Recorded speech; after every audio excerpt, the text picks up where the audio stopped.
Tout d'abord, je voudrais remercier Pierre de m'avoir donné l'opportunité de donner cette série de cours. Ce séminaire aujourd'hui, c'est le prolongement en fait de toute une série. Et je sais que plusieurs d'entre vous ont assisté à la plupart de ces cours. Ce que je voudrais, bien sûr, c'est dire que vraiment l'élément clé de tout ça, c'est le séminaire final. Nous avons pu inviter des experts prestigieux que je vais vous présenter et que je voudrais remercier d'avance. Mais avant de faire ça, je voudrais vous donner une synopsis du cours, en fait, et comment la stratégie de ce cours s'est réalisée et ce qu'on voulait démontrer à la fin. Comme vous vous rappelez, nous avions essayé de construire ce cours d'innovation technologique autour des thèmes biomédicaux, mais pas seulement dans les thèmes biomédicaux. Pourquoi? Parce que, comme vous l'avez vu pendant la série de cours que nous avons fait, il y a une interdépendance interdisciplinaire qui est beaucoup plus grande maintenant qu'avant. Il y a une convergence des sciences qui fait que les barrières classiques entre disciplines ne sont plus ce qu'elles étaient, elles ne doivent pas être ce qu'elles étaient. Et donc nous avons parlé des grandes tendances en recherche biomédicale, d'abord. Ensuite, nous avons comparé, du point de vue global, quelles étaient les tendances en fait de développement en recherche et développement, ce qui fait que l'image du monde en 2011, du point de vue de l'innovation, a changé de manière beaucoup plus rapide au cours des 30 dernières années qu'elle n'avait changé au cours des 100 années précédentes. Et donc, nous avons essayé de faire des comparaisons des tendances internationales. Clairement, quand on parle d'innovation, il y a trois sujets fondamentaux qui arrivent dans l'esprit des gens qui parlent de ça. Quelles sont les stratégies d'innovation? Donc, il y a un problème de définir les stratégies, non seulement au niveau des institutions, au niveau des pays, au niveau des régions et du monde. La stratégie dans le sens, quelles sont les priorités, quels sont les choix que l'on doit faire.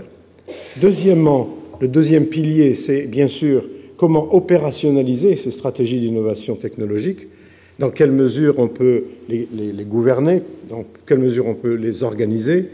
Et le troisième pilier essentiel, c'est le capital humain. Comment gérer le capital humain, comment l'encourager, comment le développer, comment faire que les interactions complexes, convergentes, interdisciplinaires se passent d'une façon assez productive. Et donc nous avons parlé des mécanismes d'allocation des ressources, non seulement physiques, mais des ressources humaines, apprendre de nos échecs.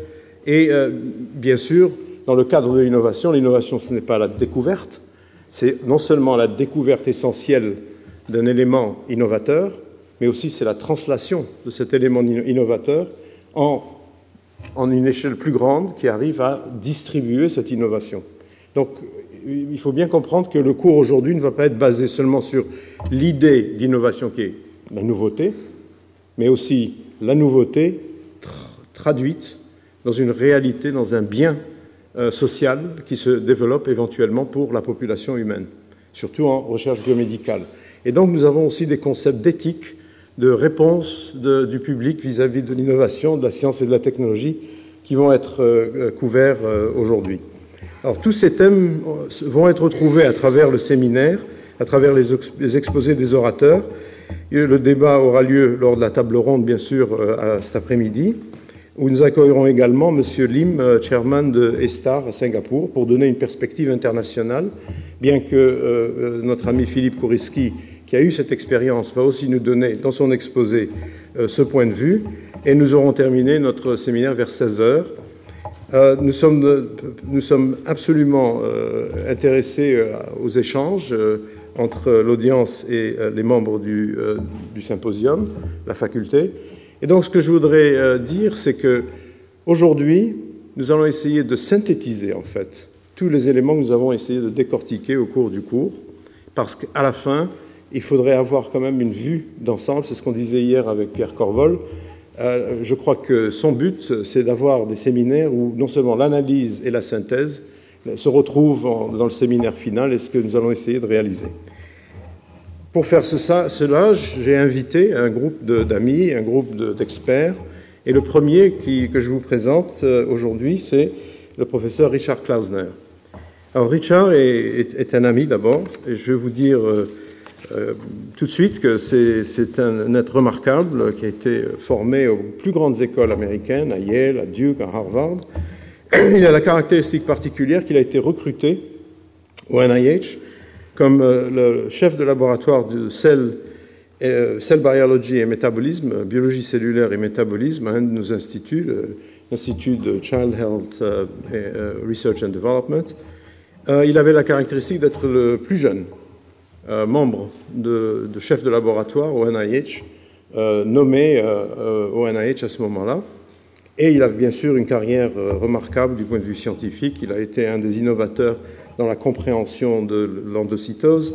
Il est membre de l'Académie des sciences des États-Unis, membre de l'Institut de médecine.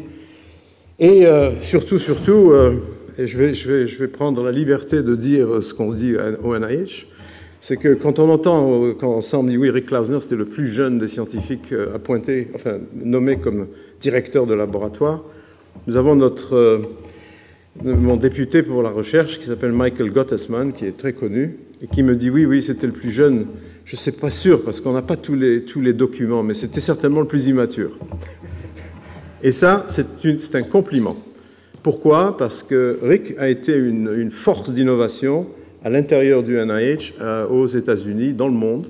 Ensuite, il a pris en 1992, je crois, 93, la direction de l'Institut national du cancer. Et là, alors, c'est là que j'ai connu, en fait, Richard, parce que moi, j'étais à Johns Hopkins, et un beau jour, je reçois un appel de Richard, et je veux que tu participes à un séminaire, que tu diriges un séminaire sur le futur de l'imagerie dans le cancer. Et je ne connaissais pas Rick Klausner, et le NCI, le National Cancer Institute, avait une réputation, justement, de ne pas être très innovateur, d'être très conservateur, et d'être pris dans une bureaucratie très difficile à gérer. Et à ce moment-là, j'avais participé à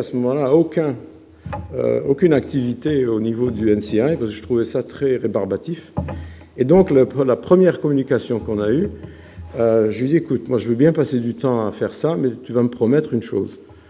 Il me dit, c'est quoi? Je lui dis, écoute, je ne te demande pas d'appliquer toutes nos recommandations en imagerie, je te demande qu'une chose, c'est qu'une fois qu'on a terminé, tu nous dises oui ou non, mais pas peut-être. Et c'est donc la relation qu'on a développée depuis. S'il y a une innovation, il ne faut pas l'étouffer dans l'incertitude, il faut lui donner la certitude du oui ou du non, et c'est comme ça qu'on a créé les centres, toute la stratégie d'imagerie moléculaire et cellulaire aux États-Unis ensemble. Donc j'étais sur son conseil scientifique, et donc il a fait une carrière extraordinaire au NCI. Ensuite, il a quitté le NCI juste avant que j'arrive en tant que directeur du NIH. D'ailleurs, il avait compris, et il a dit non, je ne peux pas rester si Elias est là. Mais en fait, il y a eu un intervalle de 2 ans. Et pendant cet intervalle, il est devenu président de la recherche globale à la fondation Gates. Et c'est là aussi où il a fait une révolution innovatrice à la fondation Gates en créant le concept de recherche dirigée par ce qu'on appelle les grands défis, les grand challenges. Et ces grands défis-là, il les a réalisés dans un programme remarquable qui a été fait d'ailleurs en collaboration avec le NIH, auquel nous avons travaillé ensemble, et qui a vraiment changé, en fait, le concept d'organisation mondiale des recherches autour des grands défis de la santé globale. Et donc, il est extrêmement qualifié pour nous parler parce que, de nature, il n'a absolument aucun respect des traditions. De nature, il a l'expérience directe d'avoir dirigé le plus grand institut du NIH. Et je peux vous dire que quand je suis devenu directeur, après avoir été conseiller à l'Institut national du cancer, c'était un institut en mouvement. C'est-à-dire, Richard a la capacité de créer des mouvements. Et ensuite, la santé en Global Health. Et ensuite, ce qui était vraiment intéressant pour moi et qui est super, c'est qu'il a eu l'idée de créer un nouveau groupe d'encouragement des petites entreprises, donc en tant qu'innovateur, si vous voulez, où ils ont sorti un nouveau concept de capital, de venture capital, où au lieu de dire, bon, on investit, il a dit, on va investir, mais on ne va pas seulement investir, on va investir et créer de nouveaux concepts, de nouvelles compagnies. Et récemment, nous avons eu le plaisir de lui demander de servir comme direct chairman du conseil scientifique de Sanofi Aventis. Donc c'est un grand plaisir pour moi de vous introduire aujourd'hui, d'avoir Rick Klausner comme le premier présentateur. Rick.